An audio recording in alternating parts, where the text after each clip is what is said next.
안녕하세요. 환자분들의 아름다운 구강을 위해 최선을 다하는 서울 라이프 치과 원장 김신근입니다. 오늘은 양악수술이라는 주제를 가지고 이야기를 나눠볼 건데요. 이제 저도 대학병원에서 구강암면외과를 수련한 외과 전문이기 때문에 여러분들에게 좀 더 실감나게 이야기를 드릴 수 있을 것 같습니다.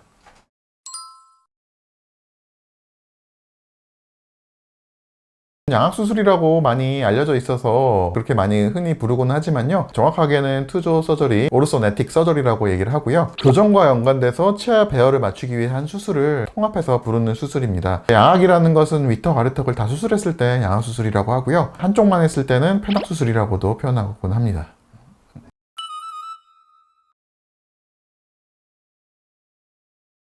양악수술이 필요하신 환자분은 사실 케이스가 다양합니다. 꼭 어느 한 케이스만 있진 않고요. 일반적으로 두 가지 경우로 나눌 수가 있습니다. 가장 일반적으로 흔히 얘기하는 주걱턱, 턱이 많이 튀어나와가지고 뭔가를 끊어드시기가 어려운 분들, 그러니까 무턱이라고 하죠. 턱이 많이 없어가지고 코골이가 심하거나 아니면은 이제 턱이 많이 부족해서 여기 이중턱이 접히시거나 이런 분들이 양악수술을 많이 고려하게 됩니다.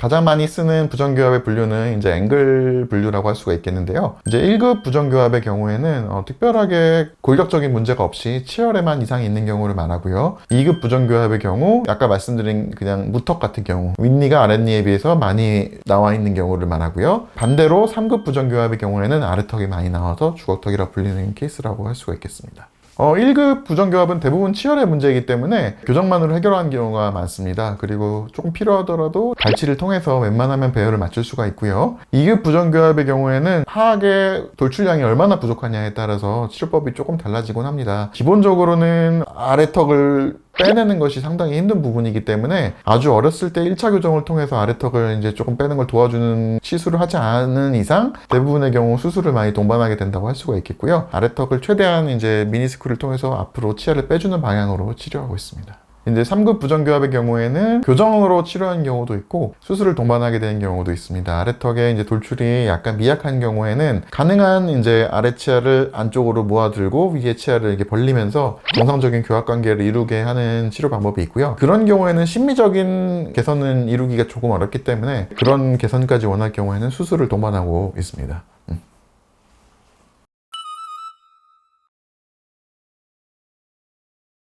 양악수술을 사실 어디서 해야 되냐, 성형외과에서 해야 되냐, 아니면은 치과, 구강암면외과에서 해야 되냐 이야기가 많은데요. 단순히 사실 양악수술은 치아 배열과는 떨어뜨려서 생각할 수가 없습니다. 왜냐하면 교합 관계를 개선하기 위해서 나온 수술이기 때문에 치과에서 해야 가장 정확하게 하실 수 있다고 말씀드릴 수가 있고요. 그런 교합 관계를 맞추기 위해서는 전에 교정 치료가 동반이 돼서 어떻게 배열될지를 어느 정도 예측을 하고 치료를 들어가기 때문에 교정과의 거의 연계가 필수적이라고 볼 수가 있겠습니다. 특히 구강암면외과에서 하실 경우에는 기본적으로 수술 후에도 식사를 잘 하실 수 있도록 교합을 최대한 신경을 씁니다. 심지어는 교정을 어느 정도 배열을 하기 전에 선수술을 하는 경우에도 가장 예측을 정확하게 할 수가 있기 때문에 치아가 이런 방식으로 이동해서 나중에 식사를 할 때 이렇게 씹혀야 된다는 걸 다 넣고 수술을 하게 되거든요.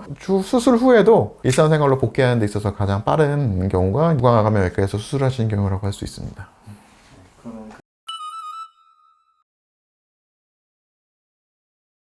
네, 첫 번째 케이스는 아랫니가 많이 나와 있고 윗니가 안쪽으로 굽어 들어가면서 송곳니는 튀어나와 있는 케이스라고 볼 수 있습니다. 이런 경우에는 윗니에 공간이 부족했던 케이스라고 볼 수가 있겠고요. 이런 경우에는 이제 교정을 통해서 치열을 확장시켜주고 그 위치에 맞춰갖고 위턱을 아래로 빼주고 아래턱은 약간 안쪽으로 들여오는 그런 케이스라고 볼 수가 있습니다. 그렇게 함으로써 이제 교합관계를 정상 교합관계, 1급 교합관계로 만들어주는 케이스입니다.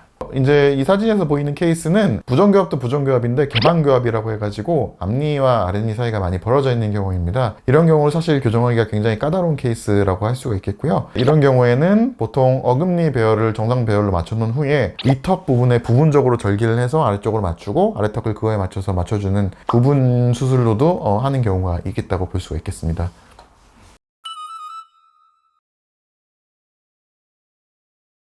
방학 수술은 아무래도 골격을 건드리는 수술이다 보니까 부작용이 없을 수는 없겠고요. 가장 많이 흔하게 발생하는 부작용이 감각 이상입니다. 아래턱의 경우에는 아랫입술 및 턱을 지배하는 신경이 하나의 큰 신경으로 지나가게 되기 때문에 수술을 할 때 그 부분을 절개함에 있어서 가능한 신경을 피해서 절개를 하지만 그 부분이 손상을 입는 경우에는 아래턱이라든가 아랫입술 쪽에 감각이 둔해지는 경우가 있을 수가 있겠습니다. 흔치는 않지만 있을 수 있는 부작용으로 이제 수술을 할 때 동맥이나 이런 동맥 같은 경우에 손상을 심하게 입는 경우에는 나중에 혈류량 회복이 안 돼서 이제 턱뼈나 이런 곳에 괴사가 오기도 하는데요. 그럴 경우에는 저희가 이제 아무래도 수술 중간에 이제 예상되는 경우에는 미세 수술을 통해서 혈관을 연결한다든지 하는 방향으로 수술을 하고 있으니까요. 그 부분은 그렇게까지 크게 염려하지 않으셔도 될 것 같습니다. 또 이제 수술하고 난 다음에 있을 수 있는 부작용인데요. 수술을 한다고 해서 그 위치에서 100% 있진 않고요. 이제 릴랩스라고 해서 이제 재발되게 되는 경우가 있습니다. 비대칭이 심했던 분들 같은 경우에는 근육에 비대칭이 그대로 남아있기 때문에 시간이 오래 지날수록 이게 다시 틀어져 가는 방향으로 갈 수가 있기 때문에 교정과와 이제 구강암외과가 연계를 해가지고 보통은 수술 후에도 1년 정도는 이제 장치를 유지해서 틀어지지 않고 재발되지 않도록 유지하고 있는 편입니다.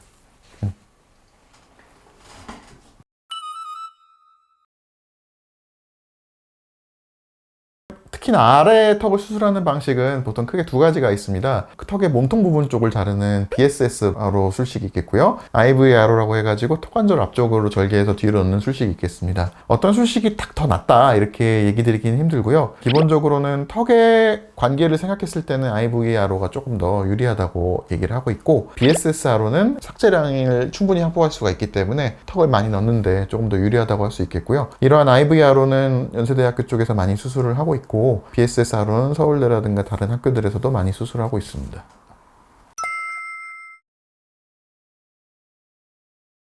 구강암외과를 수련하다 보니까 가장 많이 드는 질문이 저는 수술을 해야 될 것 같다는 얘기를 많이 들었는데 수술 없이 할 수는 있을까요? 이런 얘기를 많이 제가 문의를 듣게 되는데요. 수술에 대해서 무조건 수술해야 된다 사실 이런 거는 없습니다. 이제 기본적으로는 그 치아 배열 상태는 본인에게 가장 맞기 때문에 그 위치에 있는 거라고 생각을 하는데요. 이제 수술이 꼭 동반돼야 되는 경우에는 이제 어떤 경우가 있냐면 비대칭이 심해서 턱관절이라든가 이런 통증으로 인해서 식사 섭취가 어려운 경우 그런 경우에는 수술을 꼭 권유드리고 있고요. 아래턱이 많이 튀어나오거나 무턱으로 인해서 정신적인 스트레스가 너무 심한 경우 또는 이제 아래턱 무턱경이 너무 심해서 수면 무호흡으로 인해서 건강을 해칠 염려가 있는 경우에는 수술을 꼭 권유드리고 있고요. 수술이 옛날과 달리 이제 굉장히 많이 발전하기도 했고 모니터링도 충분히 해가고 치과라든가 이런 곳에 협진을 많이 보고 있기 때문에 너무 필요한 경우에는 걱정하지 않으시고 수술하시는 게 좋을 것 같습니다.